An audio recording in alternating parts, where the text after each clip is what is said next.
Guys, welcome back to the After Action Review. You know me, I'm Nick Guy, the world's most okayest Green Beret.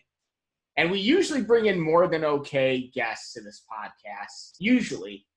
But you know what? No, recently he's done incredible work. I have to give it to him as much as it pains me. You guys know him. He's a repeat customer to the After Action Review. Julio Rosas, as seen on TV. Julio, thanks for coming on, brother. Of course, I'm always down for sloppy seconds. And we see that you're wearing your best Grunt Style t-shirt.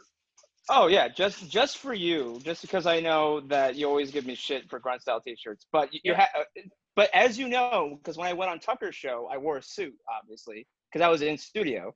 But I'm not wearing a suit when I'm going to Mini Mogadishu in Minneapolis or Seattle. So you can't fault me for that. Well, I mean, you could, dress for the job you want, not the one you have. Well, also, I didn't pack thinking I was going to go on TV because of all the other protests that I've covered, no one has asked me to go on air, much less like in the field before. So Minneapolis was the first time when they contacted me when I was still out there. Like I only sent out like 3 tweets, and then Ingram's people just hit up my DMs, and I'm just like, oh, this is new. And then of course I was thinking like, yeah, I probably should have brought something more than a Grunt Style t-shirt because I know I was gonna get shit for it. Yeah, now you need to start wearing like a photographer's vest.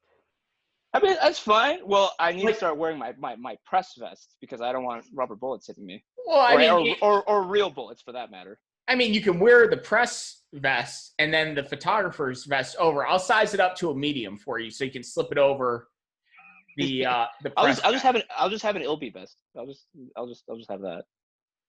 Of course. Anyways, you guys have seen him. We like Julio. Julio is a Marine, but we're not going to hold it against him. Yeah, there it is. But we wanted to bring him on because, while we do delve into like incredible stories of heroism and valor and things like that in this podcast, we also have a separate side where we cover current events. And there's nothing really more current than the civil unrest that we're experiencing in Minneapolis. And most recently, I don't know if it's the Chaz or the Chop now. What is it? Yeah, so funny story about that. So the Seattle Police Department vacated the East Precinct, which is located in the Capitol Hill neighborhood of Seattle, which, by the way, Seattle, total dump. Whenever I go to these big liberal cities, everyone always tells me, "Oh, the cities were so nice before." And I'm just looking around, just like, how? Anyway, so then the Capitol Hill neighborhood, and because obviously there were large protests in response to George Floyd's unfortunate death in Minneapolis, and so, but while everything else has pretty calmed down, because like LA only experienced like 2 days of like looting before the police and the National Guard like really put a stop to it. So there's still protests going on, but they're mostly peaceful. So I was here in LA, and then I noticed that Seattle was still popping off as recently as last Sunday, and so I initially went to Seattle thinking that because they were still using tear gas, they were still like having like clashes at the East Precinct. And so when I pitched my bosses the idea, I was thinking that it was still going to be like that type of environment where it's going to be like Minneapolis. But on Monday, the city made a decision to just give up. And similar to what we saw in Minneapolis at the 3rd precinct, where they just completely abandoned it. So they fortified it. They fortified the precinct. They put a fence around it. They put up plywood on the windows. And so basically the agreement was, don't break in and don't destroy the East Precinct, and we'll kind of leave you guys alone. So when I went there on Tuesday, at first it was like a cop-free zone. There was a lot, there was barricades in the street, kind of like a 4 or 5 block radius, because there's a park nearby as well. And so then all of a sudden people started like putting up signs and writing graffiti, saying that this was now the Capitol Hill Autonomous Zone, and that's where Chaz means. And so as the days progressed, it became very evident that they're not very good at being autonomous. With my example of there was a literal dumpster fire right outside the boundary of so it wasn't in the zone like the official zone, but I mean, there's no cops around. Like there's no cops around the Capitol Hill neighborhood, just like period. Like or at the beginning there wasn't. As the days progressed, they're like slowly creeping back because obviously they want to take back their precinct. But so anyway, so there was a dumpster fire that was right next to a building, and it threatened to set that building on fire. And if that building caught on fire, because like I said, it's like literally a block away, it was going to threaten to spread out and actually, because there's apartment buildings in the zone. And so it was going to threaten to set the other buildings in the actual zone on fire. So the protesters or the occupiers, they decided to call the Seattle Fire Department to put it out. And of course, their argument is, well, actually, we don't have any issue with the fire department. It's just the cops. And it's just like, well, again, that's not really autonomous of you. And so now they're trying to backpedal, and some of the leaders that are kind of emerging, that are slowly emerging from it, they're saying, oh, well, that, we didn't vote on Chaz. It was kind of put on us from people that are not part of our movement. And this is like 4 days after it started to become popular. And so now they're trying to call it CHOP, which stands for either like Capitol Hill Occupied or Occupy protest, or Capitol Hill Organized protest, which, I mean, I don't think it's very well organized. So, I mean, are they backpedaling because they understand the ramifications of calling themselves? Within politics, within the study of political science, an autonomous zone is a very specific thing. Yeah, exactly. And that's the other thing too, because like porta potties are being provided by the city government and they're being cleaned by the city government. No. They listen. They need to. So here's the thing, right? Because people are saying, well, if they're autonomous, cut off their water, cut off their power, cut off the cell phone towers. But that's tricky because there's I think there's 4 apartment building complexes inside the zone. So if you're cutting off power and water, you're cutting off to people who didn't choose to be in the apartment residents. Like, sure, some of them are. Well, so the neighborhood is generally supportive of the movement. They obviously just have questions about what exactly they plan on doing. Because I learned about the Christiana hippie commune out in the Netherlands or Denmark or somewhere, and so they're wondering if that's what they're trying to be. And so anyway, but that's why I believe the city hasn't cut off power and water to that, because not only is it going to create an unsanitary situation for the people that are outside, but it's also going to create a problem for the people that live literally right in that zone. I wondered about that. The people that just live there and they did not want any of this, or they didn't choose this. Well, you have to remember that. Seattle is a very progressive city, and so literally on my first day there on Tuesday, there was a gentleman who was walking his dog, and he was asking the occupiers hey, what do you guys plan on doing? And like I said, he said that the neighbors were talking on Nextdoor or one of their neighborhood chats, and he said yeah, we're generally supportive of you guys. We kind of like the idea, but what does this mean? And so. They're slowly starting to figure that out. I was there as late as I just came back from I flew out early because today's Sunday, and so they're starting to have the People's Council town hall style meetings. It is getting more elaborate as the days go on. So it's so to kind of go back to the original. So that's why they're trying to backpedal from autonomous zone, because they're invoking the right to peacefully protest, which is underneath the First Amendment of the United States Constitution, and you can't really invoke that if you're trying to be autonomous, right? Because then there's a huge separation between peaceful protesting and secession from the United States of America, and and a lot of people are generally asking, and I think it's a fair question because they have signs that say now you're leaving the United USA. States of America. That's a fair question to start asking. Is this just an Occupy Wall Street-esque kind of deal, or is this like? Yeah, so that's what they're now trying to go. That's what they're trying to get away. That's what they're trying to go towards. And I could say that like the park that's nearby, it's really starting to turn into like a tent city. Which I mean, Seattle is a tent city with all the homeless people around anyway. But it's more concentrated in that area. And I mean, I could say they're really staying there. They're planning on staying there for the long haul. Because again, on my first day, you know, as it was really starting to be built up, there was a gay nightclub that I went to. I kind of went undercover. No, not like that. I didn't say anything. No, I know you were thinking it. So I didn't identify myself as press. I didn't identify myself as conservative. I just kind of was just like wandering around, and then all of a sudden I was walking away because I looked inside, and there was because the gate is called the Cuff. It was like a big like supply drop off point for outside donations. Again, not very autonomous of them, right?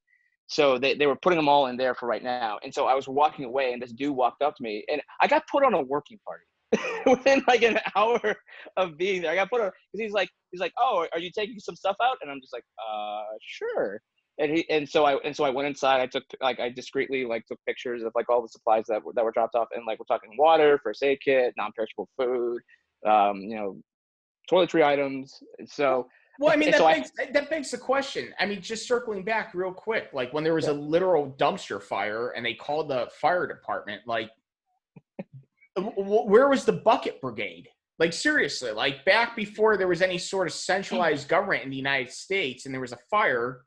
There was a volunteer firefighter. There was the bucket brigade. Like, it wasn't even just a volunteer fire department. It was everybody in the town got together to pass buckets. So yeah. They have working parties for, and let me get this straight, because I saw the list of food items needed.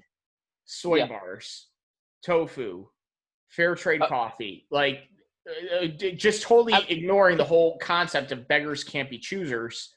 Right. But they have working parties to distribute this amongst So again, trying to be like undercover and trying to see how things work. I was like, you know, because the nightclub was on like on the very edge of like the boundary, and so what we were doing is we were taking all that supplies that were dropped off out of the club and like further into the zone, because there was like tents, there was like tents where there was kind of like a main supply point, and there's a few, and that was the first day. Like since then, there's like few that have popped up all around the district. So but that's what I'm saying, that even people that are not like maybe like in full support of it, they're like I said, it's a very progressive city. It's a very liberal city. So they even if they aren't going to go out and camp there themselves, are more than happy to donate any supplies that the people that are staying out there may need.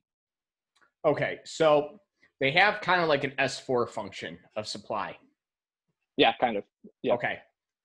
One of the videos that you posted, and it was that video of that dude who was doing some ministry work.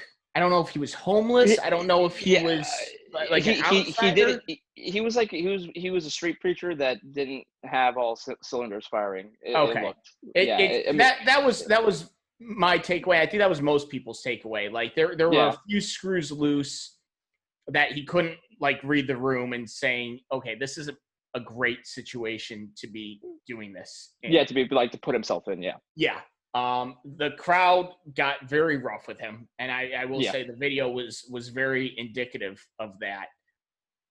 But the big takeaway, because I bring this up because they have like an S4 supply function, they also have a mental health task force. I mean, you're laughing, but people like that woman walked up and she goes, "Mental health, we've got this. Like we've got this." First off, outside the optics of that sounding like some secret police, like to like just come up and say, "Hold on, we've got this. Don't worry, we're gonna take him away and we're gonna lobotomize him so he's a little more compliant." Because that's kind of what it sounds like. But I mean, like what's going? Like, do they have like all these little factions that are taking up? So my favorite part about that interaction, when she said mental health, we got this, there was another woman that right away said, no, you don't got this, because if you've got this, then he wouldn't be here right now. And because that's with the whole defund the police movement, right? They're talking about, oh, send out social workers, send out mental health, like don't always send out cops to specific types of calls, send out and so that was kind of, again, indicative of what could happen, because obviously if you have two big men fighting, and this woman, she wasn't that tall, trying to be the media. I mean, and don't get me wrong, it was eventually resolved without like any more, but it took well over like 10 minutes and they were just getting in their faces, and then finally things calmed down, right? So yeah, no, there's a lot of the thing that I want people to understand about this zone is that it's a very fluid situation where there's different groups at different times that have different goals at any given point, right? So 1 hour there could be Antifa type block people guarding the barricade with guns. The next hour they could be gone, because it's just a very, very loose coalition. So that's why nobody ever accused Antifa of being thorough. Well, following through. Yeah. Right. And so because like that's why it's hard for the media that wasn't there to accurately portray what it was. And that's why I like my job, because I can actually go out there and like see and report firsthand. And that's one thing that I really want people to understand with that, is that it's not, again, they want to call it an organized protest. It's starting to become that, very like they're taking really small baby steps towards it. But for the initial, that first week, it was just kind of whoever, and that's why Raz Simone, warlord, I wanted to get to that. Yeah, the warlord. That's why he was able to just kind of take over the area for the time that he was there, because he was the only guy with guns. Him and his posse, and so yeah, it's just a very fluid situation right now. It's starting to cement in terms of leadership and people that are emerging, but it's not total chaos. It's not total anarchy, and it's not all violent, but it's also not 100% peaceful all the time, just because there's it's just a hodgepodge of people that are there. Besides the media running top cover, which shock surprise that they are, by saying, oh, there's no signs of violence, and the mayor's office says it was the summer of love, baby. It is 1967 all over again. Summer of love, my ass. Like, I've already told you that, but my goodness, no, it's not. Not. Dude, the irony being, and my biggest critique of this, because I'm never gonna sit here and say, oh, I'm all for like protesting against the federal government and it overstepping its authorities and things like that. In terms of George, we aren't even first off, we're not even talking about George Floyd anymore. I talked about this on the last episode with Clay Martin. We're not even talking about this anymore. But the irony and the cruel irony I'm going to add, and I'm going to say it's cruel irony, was that street preacher was in a chokehold. We saw the footage of Raz and his guys being very forceful with the graffiti artist, with residents, and I'm going to use air quotes, residents of the Chaz. Being very forceful. Occupiers. They're doing the same things that they're taking issue with. So their messaging is totally, it's a total mess. Yeah, no, absolutely. No, and again, and that's the problem with just how free flowing it is, because that was one of the issues. So the night before, because you know how they put up like impromptu, like welcome to Chaz sign, like street signs in the area. So what was it, Friday night? Yeah, Friday night. There was arguments because some people wanted to take down the makeshift street signs that said welcome to the Capitol Hill Autonomous Zone, and there was a guy on the ladder that was trying to take it down, and there was people on the ground like trying to prevent him from doing that. And so like they went for a back and forth, and then he eventually got off the ladder, and then there was a power struggle over the ladder because people were trying to take it away from him. It was a mess. And then there was one black man who got a hold of a megaphone, and he's like, guys, what the hell are we doing? Like, we're arguing over a street sign? Like, seriously? Like, we don't take down Pine Street, which is one of the streets that it's on. But, like, we don't take down Pine Street just because it doesn't have anything to do with Black Lives Matter. He's like, why are we all here? And it's like some people mumble like, oh, Black Lives Matter. And he's like, yeah, you're answering slow because you're too busy partying and too busy dancing. You're losing. So yeah, there's some people that are like getting frustrated with the zone because yeah, it's turning into like an impromptu Burning Man because that's been canceled because of COVID. And so, yeah, no, absolutely. Like they're just because of how, again, fluid and free flowing, like anything goes inside of the zone, that the whole reason why they fought over the precinct in the first place is starting to get lost. And some people are starting to recognize that. And some other people are still, hey man, like smoking weed just and doing stuff. And it's just that, yeah, they're viewing it as like party time essentially.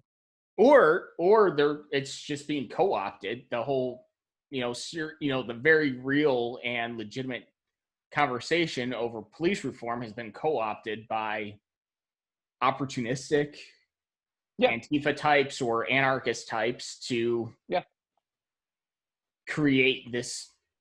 I don't know. You call it a commune. I know they have a community garden. Doesn't look very good. No, I'm not a farmer. I'm not going to sit here and say, "Oh, I know how to farm," because I don't. No, yeah, but, I don't either. But people who do farm are like, "Oh, wow, there was no tops. There's no topsoil or there's no manure. They aren't." What I was saying was there's no lasagna-ing. Like they put their cardboard down, which was good. They put their soil down. They planted, and then they just left it. Yeah. And they have enough vegetables for about 3 large salads, and that was about it. Yeah, you can't. There's no tofu beans, for them to just. I think it's soy. Tofu is a soy product. No, I'm making a joke that you can't plant like a tofu bean. Okay, fine, never mind. No, it didn't land. Nick, you know what my response to that is? I'm verified on Twitter and you're not. And so I'll just use that as. I don't want that verification. I never wanted it. You said you wanted it. At any rate, anyway. But like seriously, like so we're seeing like all right, like a community garden. That's great, but dude, you can go into any major metropolitan area in the United States and find a freaking community garden. You can go to a rooftop and find a community garden. I saw some of that in Minneapolis in one of the neighborhoods nearby. Like this isn't like groundbreaking stuff. Like this just seems groundbreaking. I see what you did there. Picked up on it. So I mean, everybody's talking about Seattle. Everybody is because that's. I mean, it's weird. Well, and it's interesting seeing what's happening across the country now because other places are starting to, but the mayors and the police department actually have the balls and the fortitude to not let that happen. Like there was one in like North Carolina or South Carolina. I just saw a video of too. Oh yeah. And they just came in and they just took all their shit away. Yeah, they're like, no, you're not creating an autonomous zone. Like we don't do that. They tried to do that in Nashville. My buddies still at fifth group were like. It was a massive failure. It was almost funny to watch, but I mean, this is funny. I mean, Seattle's funny to watch. Like it's objectively like because like they had like it's become like a South Park episode where instead of having like a tent that's labeled mental health counseling or whatever, they labeled it feelings station. Yeah, man, they become the memes, man. Dude, we've literally every meme that the right has ever created about them, they have become. They had a sign at the garden saying this plot is only for Black, Indigenous, and their plant allies for gardening purposes. And of course, since it's Seattle, and if you know the demographics of Seattle, it was a pretty empty plot. So there was not that many minorities there that was gardening. What is a plant ally? I don't know, and I don't care to know. I mean, I'm just curious. Okay, as to how is a head of lettuce an ally to the movement? I will, since I am a journalist, I will find out. Please do some digging. I will. I see what you did there again. I will look up what plant ally is, even though I really don't want to. But apparently, did you plant something? You're a minority. No, I wasn't indigenous. I mean, is Mexicans be indigenous technically? Since Mexico was like comprised of like Colorado up until America took it over. Seriously, I don't know. I don't know. I mean, like, this is what these happens. Are the important questions. Can Julio Rosas plant a head of lettuce in the indigenous POC indigenous and plant ally plot? And of course, the interesting is, again, this kind of goes back to how the media is covering it and why it's challenging for them, is because I think it was about 4 times when I was videotaping people getting into fights, which was meant like I didn't even record them all, because 1, I wasn't there all the time, but then 2, like I got there too late, like it had already been resolved or whatever. But I even on like Friday night alone, I think I saw like 5 fights break out. And almost every single time I tried recording a fight, people will come up to me and say, "Hey, don't record that. It's going to make us look bad. Like don't post it on the internet." And so they very much have a freedom of the press issue. And in that video of them being rough with the street preacher, I guess you could call him that. There was like a masked guy who was putting his hand in front of my phone. And I was trying to moving it, and he would just try to block my phone. And so I tried walking away, and I said, excuse me, like, don't touch me. And he followed me. But because the crowd was so thick, and because like he was on the other side of like this row of people, I made like a quick U-turn, and I went back to my original spot. You juked him out. I juked him out, and I went up right in front of the stage so he couldn't like get in front of me. And so, but then he just like started clapping and like cheering really loud. And so then I was done filming. You should have told him. I was done filming anyway. So as soon as I was done filming, I got him to get him away from me, because I started taking pictures of him, and I just like smile, and that's when he turned and like walked away. You should have told him that according to the Social Democrat platform, clapping is triggering. Oh, that's right. Yeah, he should have been snapping. He should have been snapping or giving jazz hands. Yeah, he was screaming in my face, like he was screaming in my ear, trying to make noise so that I couldn't record the audio that of what they were that's talking. What I'm talking about, man. They're off brand. They don't have a single brand identity. They need to get that. Yeah. They need to get that in order. No. And so to give them credit, right? I mean, like, so it is a largely peaceful, but the media is trying to portray it as it being just completely peaceful, which is not true at all. And so that's why, as tiring as it wasn't as tiring as Minneapolis, where literally it was like almost just like civil war breaking out. Yeah, we're gonna get to Minneapolis, because I think that's a little more apropos. I mean, it's fun to talk about the optics of people that are upset over, the treatment of minorities in the United States, and at the same time, they love to recall the imagery of the American Civil War and secession and things like that.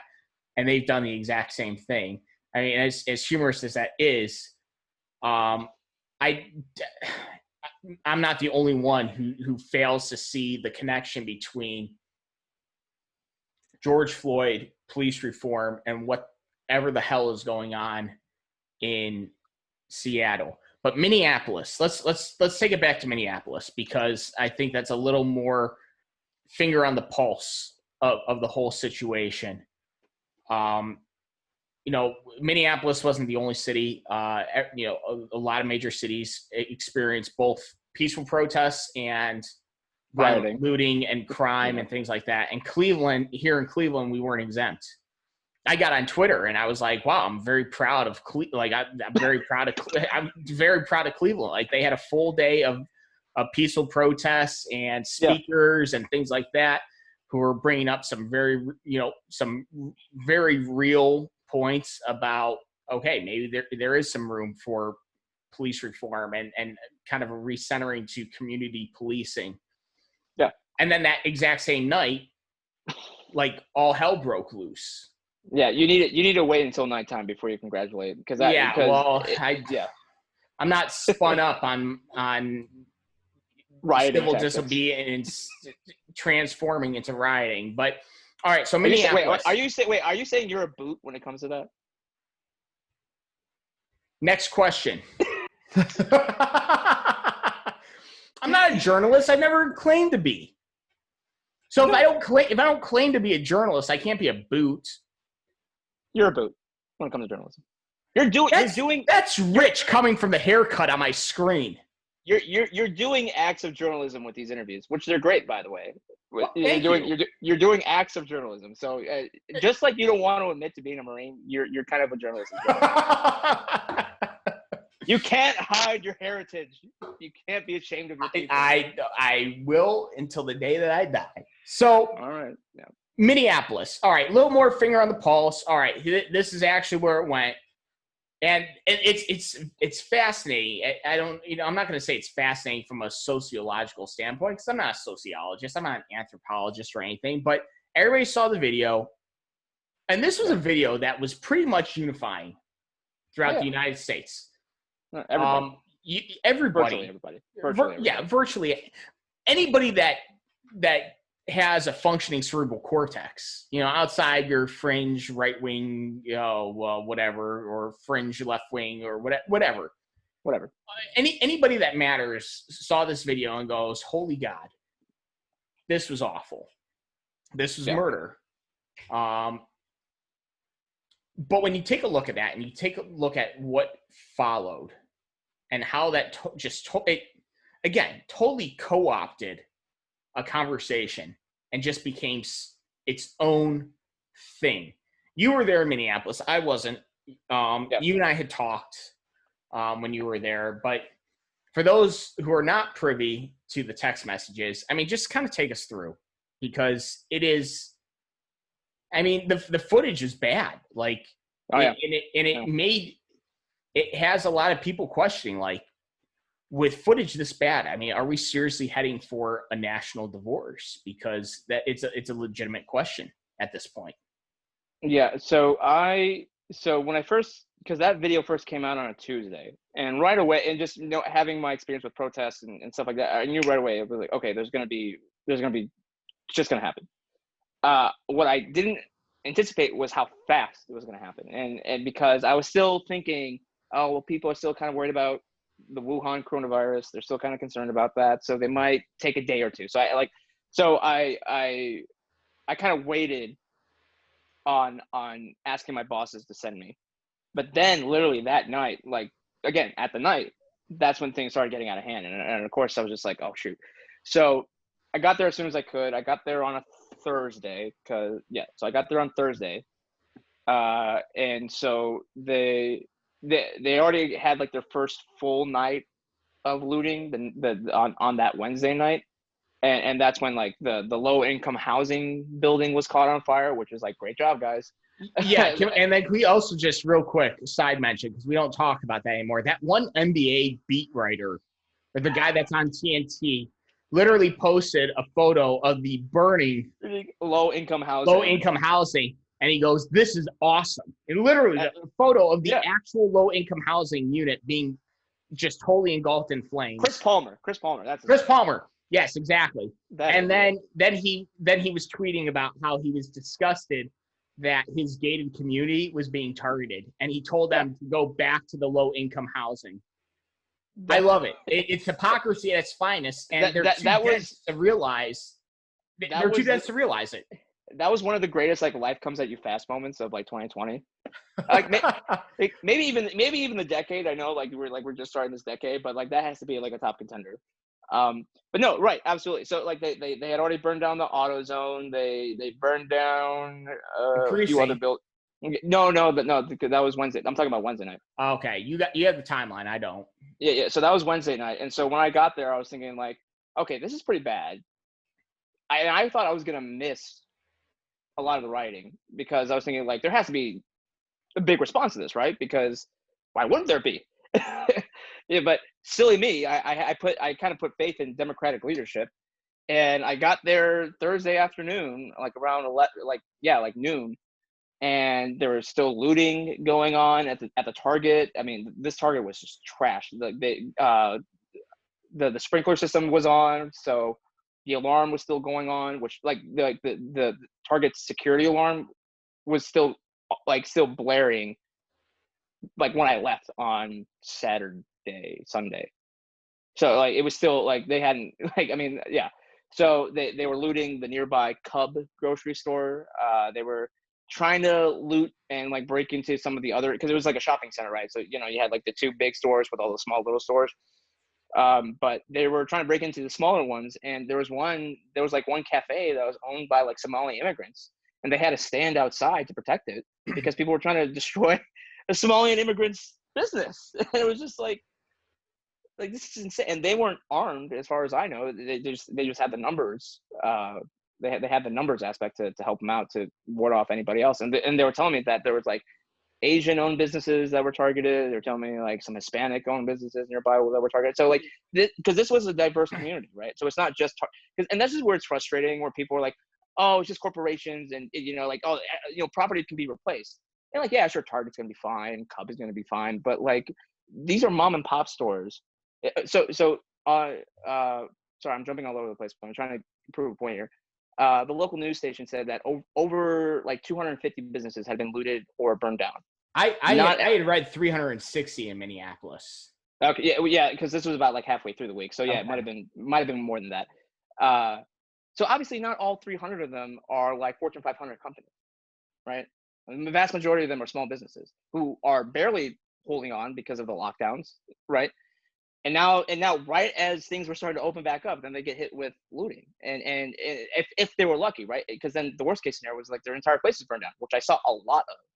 So, kind of going back, so Thursday was still a complete mess, but it was still kind of peaceful during the day, mostly.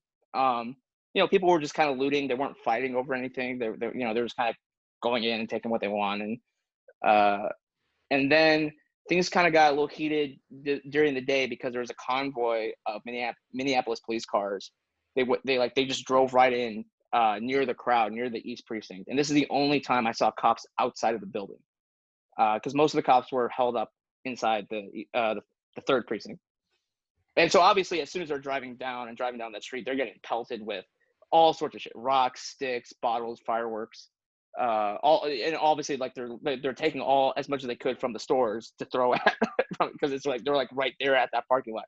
So of course, the police start firing back with tear gas, flashbangs, and I think unfortunately one of the people that got shot in the crowd with a less than lethal round got hurt really seriously. And so the police actually went out a little bit into the crowd to evacuate. I believe it was a woman. To evacuate that woman, because obviously the ambulances weren't going to go in there, so they were going to take her out of the zone. But even but they were still fighting them. It's just like, look, they're trying to help out this woman that got hurt, really, that's seriously hurt, and you're still attacking them. Are you? And even after they put her in the car or in the SUV, they were still attacking the SUV that she was in. It was just like, you absolutely. And then they start exfilling out, right? But then they were popping tear gas to kind of cover their retreat so that they didn't get like mobbed as they were trying to leave. Well, of course, they start throwing back the tear gas, and I look behind me and I see tear gas just coming right at me. I was like, oh, you gotta be kidding me. So I had to like keep running with the cop cars to avoid getting like hit from behind. And there's people throwing empty Hennessy bottles, full bottles of stuff. And it was just a mess. And then I was on the sidewalk, and I was kind of like laying down because there was like a little berm. And so I was on my back with my press credentials right here, just filming like this. And I could see there's an SUV or a cop SUV right in front of me, and I could see him aiming a pepper ball gun right at me. And I started shaking my head, and I started saying no. And then he shot me with the pepper ball right in my leg. It's like, come on, guys! Like, you got to do better threat Wait, assessment. that was your leg. Listen. This was I got shot with a rubber bullet on Friday. I didn't say I didn't say much about the pepper ball because like it sucked, like for a little bit. But it was no big deal in the grand scheme of things. But like it was so frustrating. I'm like guys, you're proving their point here, where like you're just firing at will. Like again, there has to like threat assessment. Like who's throwing shit at you and who's just recording? Not me. mean, yeah. Well, listen, there's a lot to be said in terms of police training and things like that. And that, again, that kind of goes back to the conversation of, is there a conversation worth having? And I think there is, especially, in terms of training and things like that, because, because you got beamed with that rubber bullet.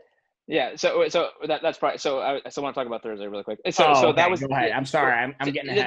No. I know everyone. I'm sure I made some of the enemies I've made on Twitter very happy when I got shot with that. Anyway, even your friends were happy. Oh yeah. Everyone was happy. Anyway, so as it started to get darker, that's when the peaceful protesters started leaving because they knew that shit was going to happen. And then that's when all of a sudden I was looking at my phone. I was sitting down, just kind of chilling. All of a sudden I look up and I just see people that I saw people who went from, just like regular face masks, like medical type, to all of a sudden and wearing like normal clothes and whatever. So all of a sudden I'm being surrounded by people like all decked out in black, like definitely Antifa type of people, black bloc, and I'm just thinking like, oh geez. And I was supposed to, and again, like I was supposed to go on Laura Ingram's show for the first time, and for like the first time in the field, and it was very peaceful. But then 10 minutes before my hit, that's when they started knocking down the fencing that had been put around the precinct. And then obviously the cops were still inside, so as soon as they heard that like stuff was falling down and stuff was breaking, that's when they started shooting tear gas, flashbangs, and rubber bullets. And so I was supposed to do the hit in the burned down AutoZone's parking lot. But then again, but then things popped off and things got crazy. And so I called the camera crew. I'm like, hey, where you guys at? Like, oh, we're on this other side of the street. And so I had to go from the AutoZone parking lot to where they were. But where they were and where I had to cross was right in like the line of fire of where they were shooting at. And so I was just like running as fast as I could and trying to keep a low profile. And thankfully I didn't get shot with anything there. And so all of a sudden I'm trying to do a live TV hit with like flashbangs and tear gas like all around me. Like my eyes were tearing up. And I'm just like, oh, please don't make it look like I'm crying. And so, but it went, and then 5 minutes before my hit, so I was already like mic'd up and like getting ready. There was the body of the flashbang had already exploded, and so the force of the explosion flipped it or like chucked it towards my direction and it hit me in the leg, and I said like, oh shit. And then I realized, oh wait, if I get hit, I can't swear on live TV. But the hit went fine, it went well. Nothing too bad happened to me. But then and so they were going back and forth, and they could have held the precinct, in my opinion, if they got reinforcements. But because of the wonderful, Justin Trudeau of a mayor that Minneapolis had, instead of reinforcing the precinct, they decided to, oh, well, let's just evacuate. And I can understand why, if they weren't going to reinforce it, to evacuate, because you have to understand, they were trying to burn down the precinct with the cops inside, 100%. They were very much in danger of being trapped inside because there were just so many people, and I assume they only had so many rounds and non-lethal rounds before they had start using real ones. So, but all of a sudden I see, at this point it's like pitch black at night. All of a sudden I just see at the parking lot just this long convoy leaving, and that's when I realized, like, oh my gosh, they're abandoning the precinct. Like, I've never seen that before. Charlottesville, there are cops all around. I mean, they were protecting the wrong thing, and they did a terrible job, but they were still around. Portland, the cops did when I was, they had a poor history before, but when I went there in 2019 in the summer, they actually did a very good job of keeping the two groups separate. Obviously they weren't everywhere, but they were there. They're in the area. They just completely abandoned. Like, the only law enforcement agency in Minneapolis or in that neighborhood was gone. And and so it just blows my mind. And that's why I tweeted out after everything had all been said and done that this is why people need AR-15s, or need law-abiding citizens should have access to these types of weapons, because and all the DC journalists are talking about like, oh, they're we shouldn't have these types of weapons. Well, first off, a lot of these people in these bubbles, especially in the DC area, they have the luxury of being in like one of the most heavily police presence like city in the world. You have the Capitol Police, the DC Police, you have parks, the Parks Police, right? And you have Secret Service. You have every 3-letter agency has you have all the alphabet boys are headquartered there, right? So and they have their own task force inside the city. So, but in the case of Minneapolis, literally the only law enforcement agency was gone in that neighborhood. And so that's why I was saying that it turned into like a mini Mogadishu. And I'm not saying that because there's a lot of Somalians in Minneapolis, but it was just because it was that chaotic, especially that Thursday night. And then, they set it on fire. You're not wrong. I mean, Mogadishu was always pointed out, ironically, when, whenever I've seen like an online debate or something, it was always like, oh, you're a libertarian. Why don't we just move to Somalia? It's like it's the libertarian's dream. There's no central government whatsoever. So it's not an unfair assessment. It really isn't, because that's kind of what we were seeing. And holy God, like what happens during all that unrest if some rapist or murderer tries to take advantage of the chaos to do terrible things? Because there's neighborhoods like literally like a block away from all that, like that was where all that went down. And then Friday, that's when so on Friday they established a perimeter like further outside of the precinct, because the state police and the National Guard finally rolled in. So I thought, so there was no more looting, at least in that area. And it was pretty low key, peaceful during the day. But then they established their curfew for that first night. It started at 8 p.m.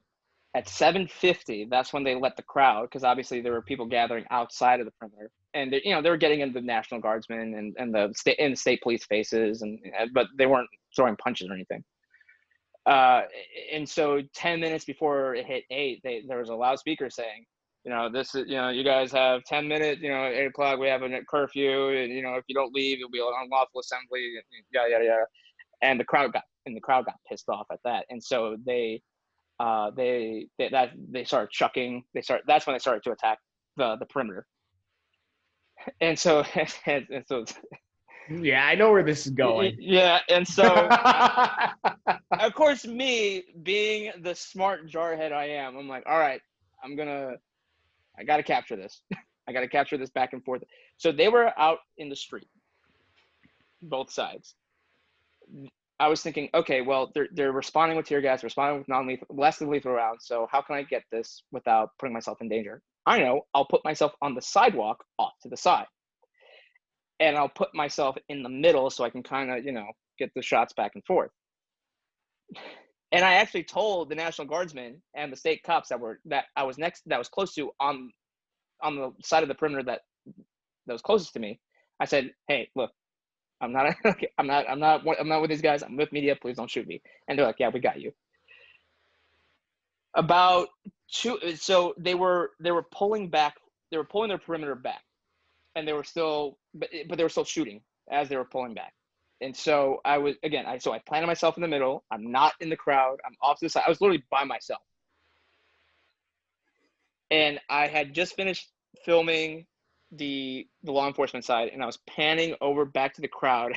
And that's when, actually, here, let me. Yeah, you got it. Yeah, well, I'll bring the camera back over here as you look for it. I just want to say, while he's off and he can't respond, I'm wearing. Oh, you got the earpods on. In a real military branch, in the Army, we have a saying: you have smart Rangers and strong Rangers. And you, in this case, were a strong Ranger, because a smart Ranger would look at this situation, would look at the operational environment, and go, "Hold on, there's a potential I could eat a rubber bullet right now." But the strong Ranger goes, man, this is a perfect opportunity to get a great shot, no matter what the ramifications may or may not be. So listen, I'm not saying if you were in the Army, you would have made the better decision. I'm not saying that, but I'm saying that. So now that you're back, let's show the people what I didn't have my crayons with me that day, so that's probably why. Seriously, if you just gave them a smile and there was Crayola on your teeth, they may have just not have shot you. But go ahead. So this is the type of round I believe I got shot. This isn't the exact one because obviously after I got hit, I like got my ass because I immediately went away. But yeah, so I believe this is it. And actually, I found both pieces at different parts of the city. So it's called a bullet impact projectile, also known as a BIP. Real quick, before you go any further, and before you blow your hand off, is the initiator on the bottom, the little, hold on, let's see it. Okay, it is used. Okay, I didn't want that blowing up in your hands. Listen, Strong Ranger. I had to ask. So I believe this is the type of less than lethal round that, and so what happened was I was shot by, so the National Guardsmen, I know it was a state cop because the National Guardsmen they had their rifles on them, which by the way, there were so, I feel so bad for those guys because they're just getting roasted because they don't have any optics on them. Some of them didn't even have like the complete hand guardrails. They were using like M16 like A2s because they had like it wasn't even like collapsible stock or anything. It was just. I would have thought a Marine would have felt right at home with A2s. Hey, I shoot M4s. All right, that's what I use. and at least ours have optics. Like seriously, like some of them had like the iron sights still on. Actually, a lot of them still have the iron sights. So that's how I know I got shot with a safe cop. So what I think happened was obviously it was a state cop on the opposite side of the line that was like, hey, there's a Mexican. No, I'm just kidding. I don't know if he was being racist or not, but again, threat assessment, because where I was, he had to turn his attention from the crowd that was throwing shit at him to like, oh, there's a guy over there that's just recording. Yeah, I'm gonna pop a round off at him and see what happens. You're brown. So again, threat assessment is what I'll. But because I'm not a bitch, I patched myself up, and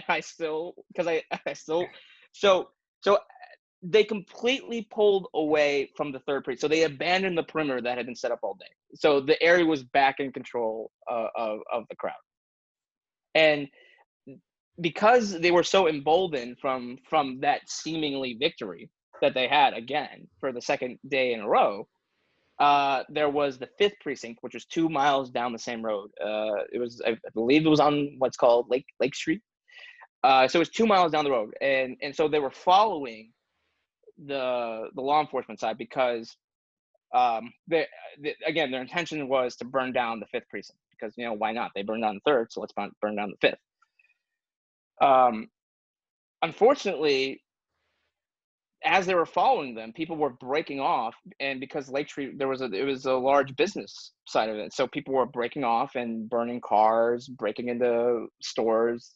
So unfortunately, because they decided to abandon the perimeter and pull back, the destruction was no longer just concentrated in the neighborhood where the 3rd precinct was. It was starting to fall, spread out, and because they had the manpower at the 5th precinct, they weren't able to burn down, but they were able to burn down a Wells Fargo bank, burn down a post office, a few other businesses that were nearby the 5th precinct. So because the leadership of the city, and I'll point out, because of the Democratic leadership of the city was so terrible, and their plans were so ill thought, they made the destruction worse. Because if they held the perimeter, the crowd would have just been at the 3rd precinct, and I'm not saying the neighborhood that they followed them through would have been completely unharmed, but the destruction wouldn't have been as widespread because they would have been so focused still on the 3rd. Okay, that's how I see it. All right, so big takeaways. 1, we're glad you're okay, despite the jokes. If this hit my nuts, I'd have lost them. I realize, the cop was being a dick, sure, but at least he was following the rules where to shoot center mass and not the face or down there. Like, I'm not kidding. Like, if this, like, I'd be like, you know, Ray Charles, or I'd be if it hit me in the eye or something. It would have been bad. So as terrible as that cop was, at least he was following the proper procedures on where to shoot them, because again, like, because I didn't have anything, and now I have a vest, you know, not with plates in it, but the FUD vest. Shut up. Well, two. All right, so that was the big first takeaway. Two, I'm glad that the primer has already been initiated, so it doesn't blow up in your hands. Three, that is interesting, because honestly, I get the crowd. Honestly, I do. You know, George Floyd was murdered. I get me personally. I wasn't there, so I can't say, but I get the anger directed towards the Minneapolis Police Department and what they did to the 3rd precinct. Now, and I will admit, because I'm an outside observer, I can't say, you know, I didn't see the 2nd and 3rd order effects of it, and what you said of them giving it up and then it just spreading to other neighborhoods. That wasn't something I considered. So I think that's important to note. And by the way, and also my other, screw the celebrities that were praising and trying to bail out all, like you say, because they were just saying, oh, we got to bail out the protest. It's like, no, don't do that. Like, well, they weren't bailing out protesters, because protesters weren't doing, like, seriously. Yeah, that was the other thing that the media totally pissed me off on. There was no conflate. They were conflating. I should say there wasn't. No, there was conflation between the protesters with the grievance, and the rioters and looters, and then these celebrities, these goddamn celebrities that just want to signal their freaking virtue. And show how woke they are and how progressive and enlightened they are. They go and they start posting bond for not people that were there to you know, protest the death of George Floyd, but people rioters that were burning down local businesses. Right, and of course they weren't giving money to the local businesses that were burned down. At least not that I'm aware of. No, honestly, that was the American public. Like that story of that former firefighter. I don't know if you saw that. That former firefighter who started that sports bar right when COVID hit, and then he was like just hanging on by a thread through COVID because he started a restaurant and bar right when social distancing kicked off. And it was looted. And then then the local news shows up and they start interviewing him at his burnt out bar. And during the interview, looters showed up. They showed up and they were trying to break into his safe while this poor guy is like, seriously, he's crying. He's like, every cent I saved working as a firefighter went into this bar and it's gone. Yeah. And I got really pissed off at Chrissy what's her name? She's John Legend's wife. Yeah, John Legend's wife. I'm gonna piss off. Listen, she has. I'm not even gonna say her name because she doesn't really have any talent. Yeah, no. So she doesn't bring anything to the table. Someone on Twitter was like, "Hey, Chrissy, you do know that by doing this, you're bailing out people that are actually rioters and not protesters, right?" And she responded by saying, "Oh, well, in that case, I'm gonna add like another $200,000 to it." It's like, you're a terrible person.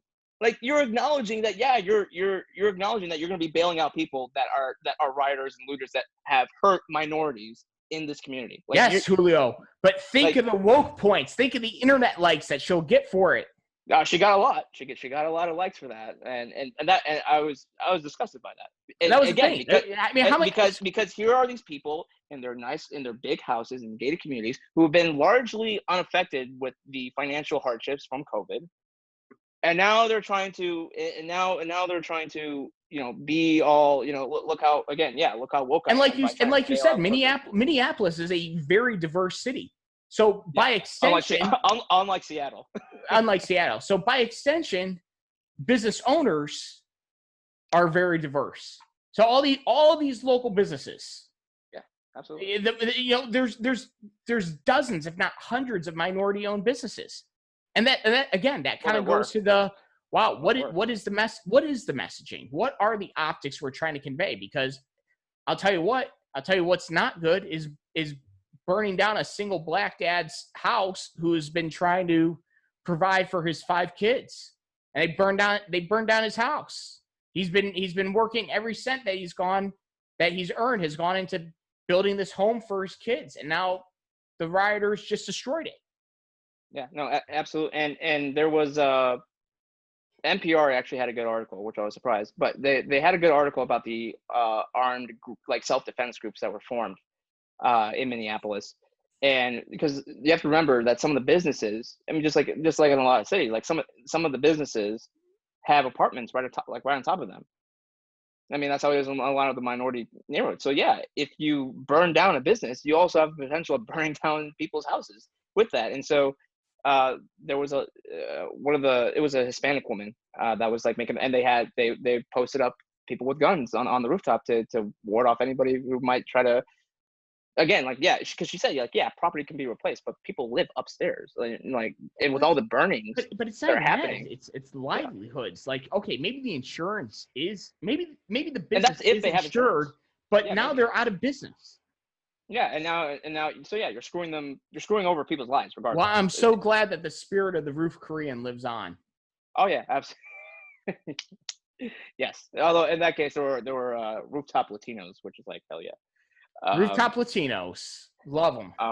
So yeah, no, I had really, and I tweeted about this. It was really weird because like I don't want to say like, oh, like it's kind of like saying like, oh, it's kind of like I saw what happened in like war, but like I did see, like the best of humanity, because like people, like during the day people were trying to clean up all the looting. They were trying to clean up the messes that were made, and try to give out food to people that were in need and stuff like that. But then I saw the worst of humanity at night, and like just seeing that stark contrast in like such a short amount of time, and then also getting shot to boot.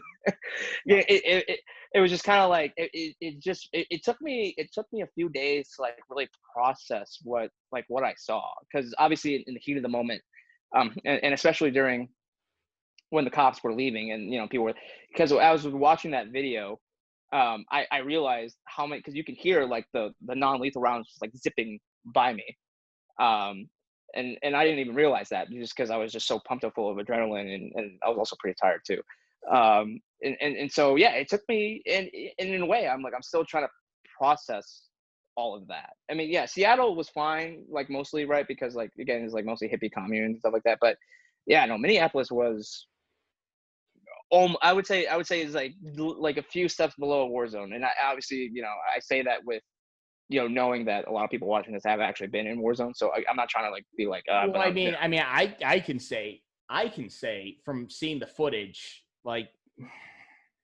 it was pretty close. It was pretty close to it. It definitely had it had all the hallmarks of a war zone.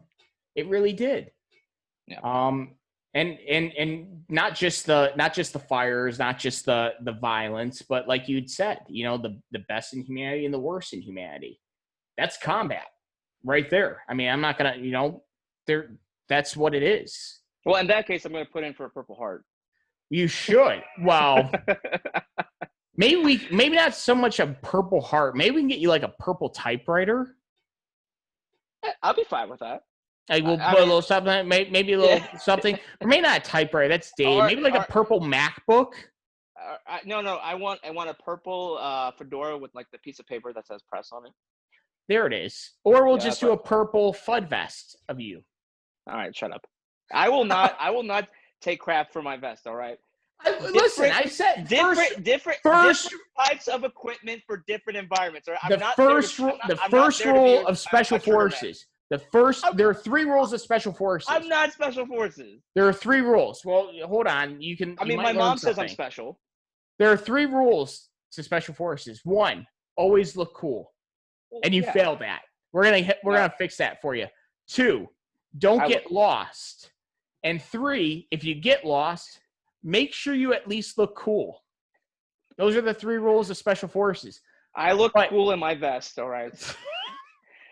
I look cool, and I will not have it be besmirched.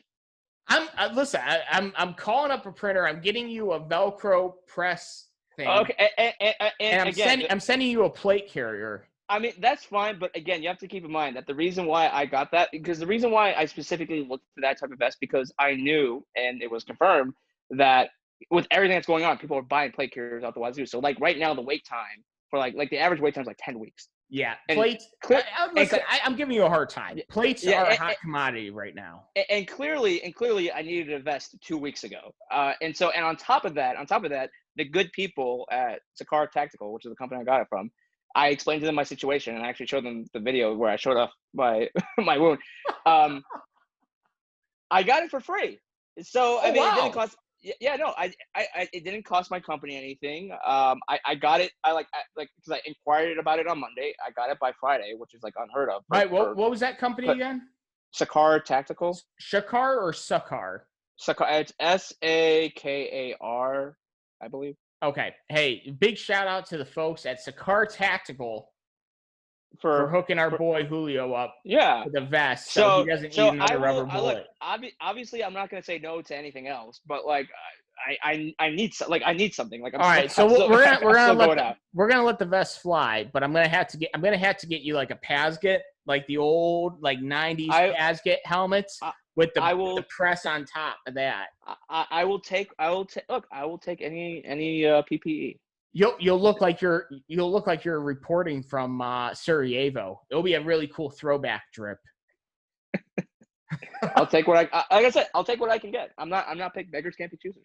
You know, the dude that does all the videos for Coffee or Die magazine, Marty Skovund. Oh, Lucas Botkin? No, not Lucas Botkin.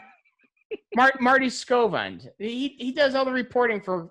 He rolls around with a freaking high cut ops core. So I'm just saying the bar has been set. Okay, well, yeah, like this is the first time like I really realized like I need more than just more protection than just my Grunt Style t-shirts. You're saying that the power of the Grunt Style t-shirt does not stop rubber bullets? I can confirm that they do not. Man, well, you live and learn, Julio. You live and learn. Learning. Was the t-shirt okay? No, unfortunately, it's got a very small little hole where it's actually one of my low key ones. It's just like it's the gray one with just like an American flag in the middle. So like it's not like this, right? It's not like that loud. So you're gonna have to retire the Grunt Style t-shirt, maybe frame it. I still use it. I mean, it's just a small hole. Oh, it's small enough you can't see it, but like it got a little damaged, and that brought a tear to my. At least it didn't shoot the American flag right on my chest. I would have been pissed off at that. I was like, hey, can't do that. American man. Flag. Well, Julio, as much fun as we have laughing at you getting shot by bullets, we are glad that you're okay. We are. But it is funny. It's funny. I'm definitely gonna like get this like mounted like a plaque or trophy, and it's gonna say like from the Minneapolis law enforcement to Julio, or something like that. You know, I'm definitely. You should petition the mayor's office to get them to like give a little signature, like to Julio from whatever. What's that dude? I think it was state. I don't know the name of the cop. But it was maybe the governor then. If it was a statey, like to Julio from Governor whatever. Much love. Glad this didn't kill you, and then you can mount that. Yeah, I don't know. But I'm definitely I'm gonna put this on my desk when I get back into the office. I would hope so. I mean, honestly, like, listen, you're like half a step away from like Laura Logan now. Like, let's just. Let's just drop you into Syria or Afghanistan now. That's the next thing. She's been through some shit. But yeah, she has. I'm just talking about the war reporting. I'm just talking about the conflict reporting, not the Arab Spring stuff. Yeah, no, she's a great journalist, and Brian Stelter shitting on her was a cheap shot, and that he doesn't deserve to be. he has no place to talk about that. Dude, that dude is basically a anthropomorphize. Is that anthropomorphic? Anthropomorphize. What are you trying to say? I'm using it as a verb. Anthropomorphize. Grocery store checkout lane tabloid. That's what he's become. That's a good one. I haven't. Yeah, seriously. Yeah, Like yeah, no, that's yeah. all he is now. The what was it? Us and Weekly or People.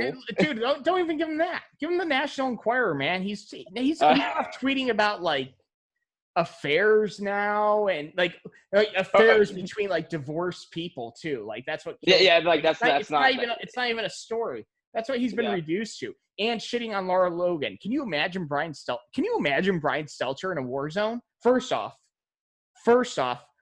there's not a plate carrier big enough to. My man, we're on the same wavelength. That's exactly what I was thinking. There isn't a plate carrier big enough to cover him. He's gonna be like those cops in Texas that were called to like that. You know, the two cops next parlor, dude, or that bar or whatever. Yeah, their plate carriers are up there. I already made a joke about that, but I wanted to make another one, but I didn't want to be too. I should have been a little harsh on it, but I wanted to do like Beto. Hell yes, the cops are coming for your guns, and then the cops that are coming for your guns. Hell yeah, dude. That's what it was, man. They literally came for those guys' guns. That was Meal Team 6.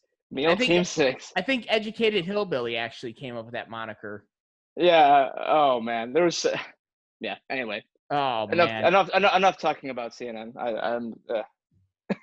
Dude, honestly, I hope you show up on CNN. I mean, at this point, I don't think they'll have me. I've been too. I tweeted. So right before this, I tweeted out the Trump campaign's statement, where they're shitting on Brian for because one of the Trump campaign's lawyer went on a show today, and she used the term fake news, and he got all indignant saying you're using a slur. Like, how will your kids and grandkids feel about this? And I mean, it's just like, whoa, like, why are we bringing kids into this? So the Trump campaign just like released a statement just talking about like this is such a low, this is low even for CNN, but like we don't like, this is what we expect from leftists who hate President Trump. And so I tagged him in it, and I don't think he's too happy about that, but whatever. Yeah, whatever. Listen, if you want to get in his good graces, just send him a box of donuts. He can't resist. Even if the donuts are meant as a slight to him, he'll still eat them. Yeah, there is that picture where he's eating the Tucker donuts. Yeah, and they were Dunkin' Donuts, but they looked like gourmet. They wasn't like you're like just. They were flown in from Boston. That's the only place you can get fresh Dunkin' Donuts. Yeah, I don't know, but they were like top-notch Dunkin' Donuts, and you see him, he's like smiling all happy. And listen, like, first off, there's no such thing as a top-notch Dunkin' Donut. It's a garbage donut. I'm going on record on the podcast. Listen. Oh no, that's a hill I'll die on. It's a garbage donut. In terms of donut chains, like national donut chains, Krispy Kreme takes the cake on that. Krispy Kreme, honestly. If the hot and fresh sign is on, I'm stopping. You got to go in. You have to. Absolutely. Oh, yeah. They're nothing fancy. Glazed donut, glazed yeast donut. I don't mess around with that cake donut crap. If I wanted to eat a muffin, I'd eat a muffin. You know what I'm saying, Julio? Oh yeah, absolutely. Yeah, thank you. All right. I'm not going to keep you on to discuss the merits of yeast donuts over the demerits of cake donuts, because I know you're a very busy guy. You're a very big deal now. I couldn't even believe we got you on. Can't even. Well, I had to move some stuff around. It's like, he needs some help. His podcast is failing. He needs some clout.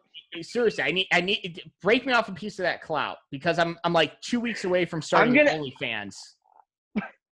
Don't worry. I will give the greatest and best shout out to the After Action review that you've ever seen. Well, thank you. That means a lot. Because yes, we know the podcast is very small. I know I have about 2 weeks before you're a regular on cable news, and you stop returning my calls and my text messages. That's just because in that text message you're shitting on my haircut, and I like this. All right, just let me be. You shouldn't. I like it. I like this. All right. You're very aerodynamic. I'll give you that. Thank you. Guys, Julio, buddy, thanks so much. It's always a barrel of laughs with you. You know what? Besides all the ribbing, I love you. I'm very happy that your career is taking off, because God knows we need some actual freaking, people with some cojones, some intestinal fortitude to go out and actually do the job. It's very easy to sit in a studio in New York City, like certain donut eating people, and just comment on whatever they're reading online. Well, we all can read things online. We don't need somebody to tell us what to think of the exact same thing. So it's always a pleasure having somebody that actually puts their money where their mouth is, going and doing the nasty business that needs to be done to tell a story. So Julio, as much as it pains me to say it, I'm happy for you. Thanks. Thank you, Guy. Thank you. I appreciate it. Guys, and go ahead. Brothers in arms. You know, we're brothers. Well, sort of. No, we are.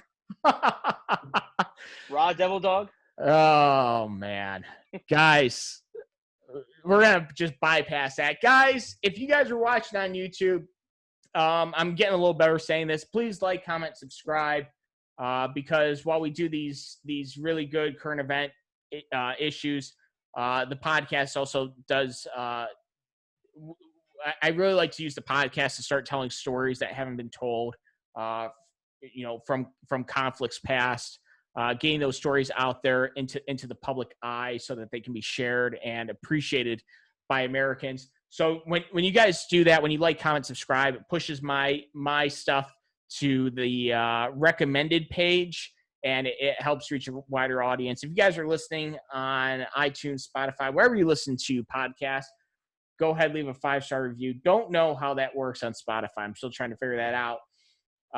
And of course, there is the Patreon, because as Julio informed me, I'm a poor, because I have a PC and not a Mac. So, and I have the AirPods Pro. And he's got the AirPod, and those are the new ones too. They're noise canceling. Yeah, noise canceling. Yeah, man, look at you, high roller. So, if you don't want me to be a poor, please check out the Patreon. It's patreon.com/NickGuy. It helps keep equipment upgrade equipment, because this is kind of a very basic setup. And there are a bunch of veterans I really want to sit down and talk to, who are beyond the age of understanding technology. So once COVID lifts, I have a couple plans to actually go and do sit-down interviews with vets to share their stories. Julio, once again, thanks so much, brother, that you could fit me in your very busy schedule. You're famous now, man. Apparently, some people were watching me in Australia. So, well, you know what the old saying in media goes: once you've made it in Australia, you've made it. That's a saying, and I didn't totally make that up. You're fake news. Well, honestly, I mean, if you don't win a local Emmy for your reporting, there's no justice in this world. And then you can put that local Emmy right on your shelf, right next to my BIP. Right next to your bib. Julio, thanks so much, brother. All right, appreciate it. All right, buddy. Later.